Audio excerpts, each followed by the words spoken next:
Je m'appelle Lassana Mané, planificateur financier pour la RBC Banque Royale du Canada depuis 2005. Je suis né en Guinée-Bissau, un petit pays en Afrique de l'Ouest, 1 million d'habitants, que j'ai quitté pour la première fois à l'âge de 18 ans pour aller faire mes études au Portugal, où j'ai fait un baccalauréat en journalisme. Après mes études, je suis retourné pour pouvoir travailler au pays. J'ai travaillé pendant 1 an à la radio, en radio privée. J'ai dû quitter 1 an plus tard pour pouvoir poursuivre mes études ici au Canada. Je suis arrivé en octobre 2000. Il commençait déjà à faire un peu froid. Je ne parlais pas français, je ne parlais pas anglais, je n'avais pas des amis, je ne connaissais personne. Donc c'était le néant complet. Je suis rentré à l'UQAM pour faire mon baccalauréat en économie. Ma première surprise, c'est que le premier jour de l'école, pendant 3 heures de temps, le prof me parlait, je n'ai absolument rien compris de qu'est-ce qu'il disait. Tout ce que j'avais compris, c'était les chiffres sur le tableau.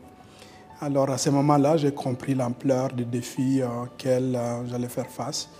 Donc j'ai réussi à terminer mes études avec un bon résultat et ça m'a encouragé. Je me suis dit, bon, si j'ai pu traverser cette barrière et arriver à ce niveau-là, alors rien ne pourra m'arrêter. Je suis arrivé à l'RBC en 2005. J'ai commencé à la caisse. Ça m'a donné une porte d'entrée. Et je me suis dit, bon, ce qui va être très important pour moi, c'est d'évoluer au sein de l'entreprise. Quand j'ai passé 3 mois à la caisse, j'ai appelé ma directrice. Je lui ai demandé, est-ce que c'est possible de discuter des plans de carrière parce que j'ai plus à offrir qu'est-ce que j'ai pu offrir. Je savais déjà que je voulais être directeur de compte. J'ai décidé de prendre les cours qui est requis pour devenir directeur de compte. J'ai passé mon examen 2 mois plus tard. J'ai appliqué pour le poste et j'ai passé l'entrevue. Et j'ai eu effectivement le poste comme directeur de compte.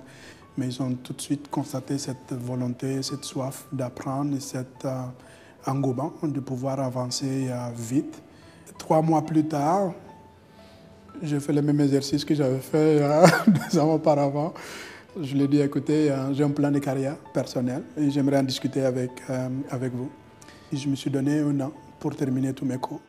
J'ai parlé à mon directeur de succursale. J'ai dit, écoutez, j'ai un objectif de devenir planificateur financier.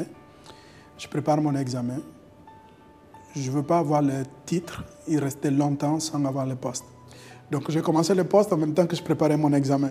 Et quand j'ai réussi mon examen, je peux avoir le plein pouvoir d'exercer le rôle de planificateur financier. C'est ce que je fais depuis maintenant 3 ans. Ça, c'est ma 4e année en planification financière.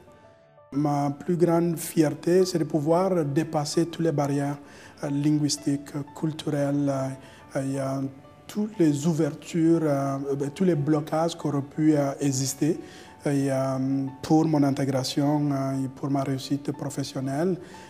Ça, c'est ma plus grande fierté. Le défi est énorme au départ.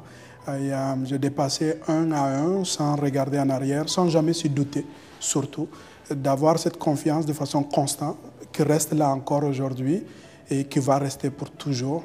Et ça, c'est ma plus grande fierté. Dans 10 ans, je me vois en gestion de portefeuille, comme soit gestionnaire de portefeuille ou comme un des dirigeants au niveau de la RBC.